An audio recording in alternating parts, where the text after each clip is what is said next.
Hello， 大家好，我是 Aki。这次的日本系列要带你们到轻井泽以及草津这两个景点。那我现在在新干线轻井泽站，昨天我就是从东京搭新干线过来。那今天就是会带你们搭公车手把手教学，逛轻井泽的景点。那现在我们就搭公车过去喽。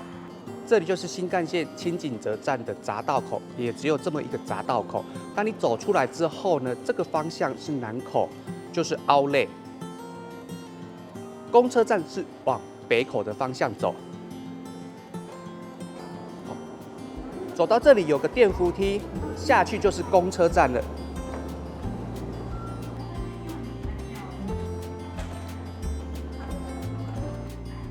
一下来就可以看到前方的公车站了。在这里也有置物柜。如果你想要放行李箱的话，可以使用。等一下，我会在第2号月台搭乘草津交通巴士，它就是草津温泉以及轻井泽这两地之间往返。我在这边的行程结束之后，我会搭这个巴士到草津温泉哦。它的班次还蛮多的，半小时就有一班车。那如果你要到草津温泉的话，我建议你搭乘急行线，它途中就会经过旧轻井泽旧街道以及白丝瀑布。我们看一下支付方式，简单说，所有的 IC 卡都不能用，比如说西瓜卡、POSMO 卡、ICO 卡等等。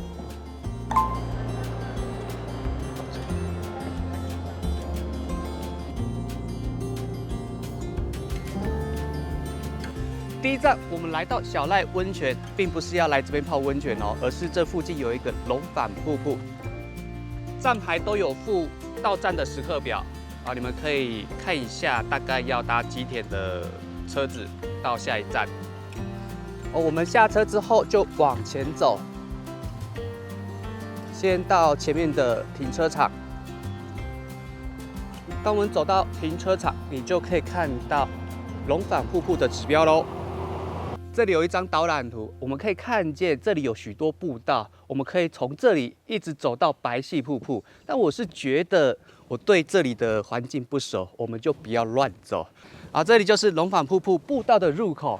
这边有个告示牌，说这里是熊的栖息地，有可能会遇到熊，但这个几率还蛮低的啦。我想不要遇到会比较好。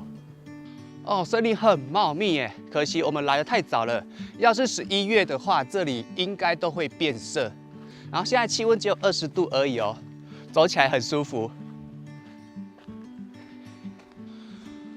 我听到水流声了，瀑布应该离我们不远哦。在日本走步道是一件非常舒服的事情，因为它的纬度高，气温也比较凉爽。只是唯一的缺点就是怕遇到熊。那遇到熊的话，我还真的不晓得怎么办。那有些山友都会带熊铃或者是防熊喷雾器。走到这座桥呢，我在这边就可以看到龙反瀑布了。而在这里呢，有个告示牌，还真的有路可以到白戏瀑布哎。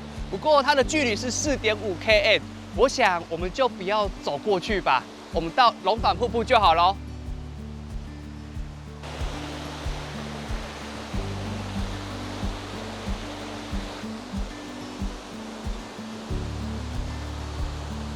大概走了20分钟，我们抵达龙反瀑布。我要说的是，好冷哦！瀑布打来的水汽再加上今天的气温，真的是，难怪轻井泽是避暑胜地。然后越靠近瀑布的步道就越窄越原始，你们走的时候要小心哦。那现在我们就好好的欣赏瀑布吧。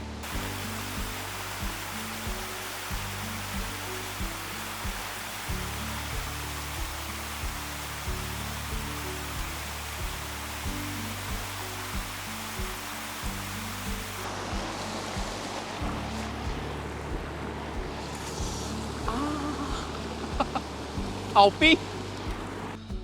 龙反瀑布你就抓1个小时的时间，然后我们现在回到公车站牌，同个地方搭车到白戏瀑布。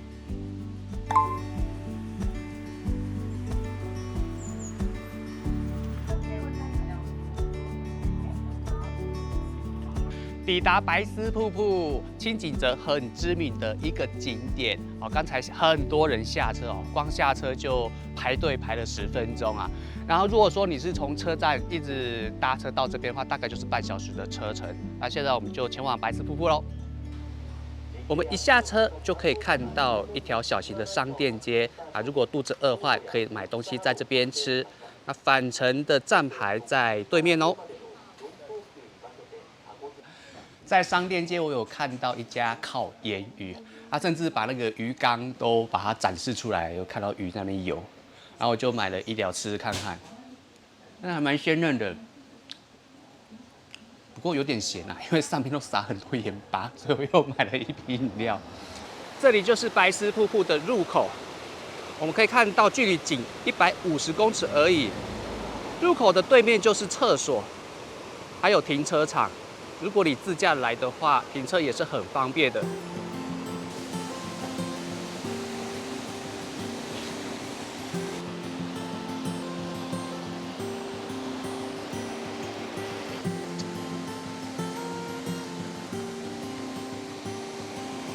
很快我们就看到白丝瀑布的平台了，从入口走到白丝瀑布大概就5分钟而已。那就如我之前所说的，11月这边的叶子就会变色了。如果你11月刚好有规划到清景泽的话，到时候这边的景会更漂亮。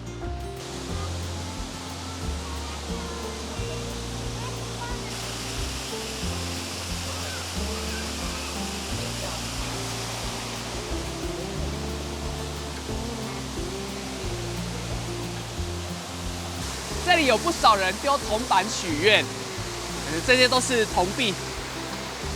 白丝瀑布有别于一般的瀑布，一条线下来它是环状的高低落差3公尺而已。你从左看到右边它像不像是一个帘子？你们在拍照的时候可以把秒数拉慢一点，拍起来效果那个水流跟丝状一样，很漂亮哦。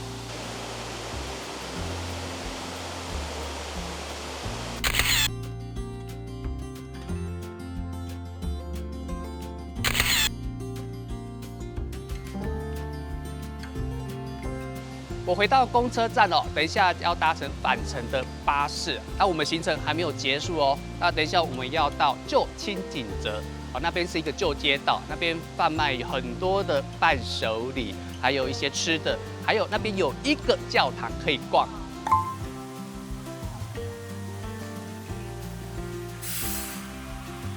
抵达旧清景泽，你可以看到这个街道很热闹，来来往往很多游客。那这个地方有很多的餐厅，还有伴手礼啊。如果你喜欢逛街的话，不能错过这个地方。下车之后，我们往回走，就可以看到以前的旧街道了。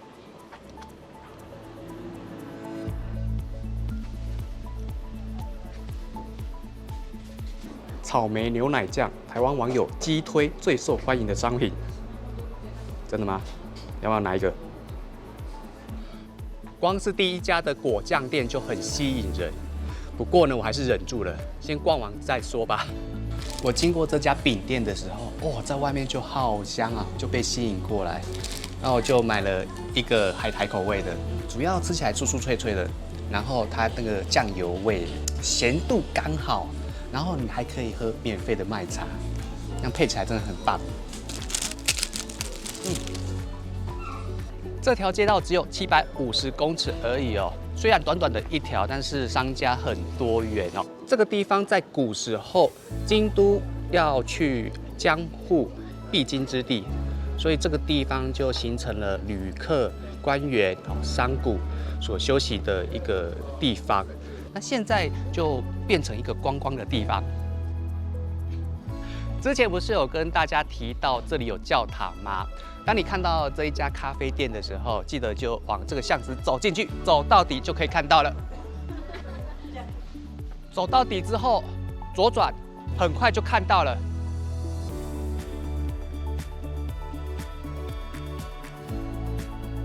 这座叫做圣保罗教堂啊，整座都是木头打造的一个3角形的建筑范式，在外面就可以看到圣母玛利亚，有别于日本的神社的建筑哦。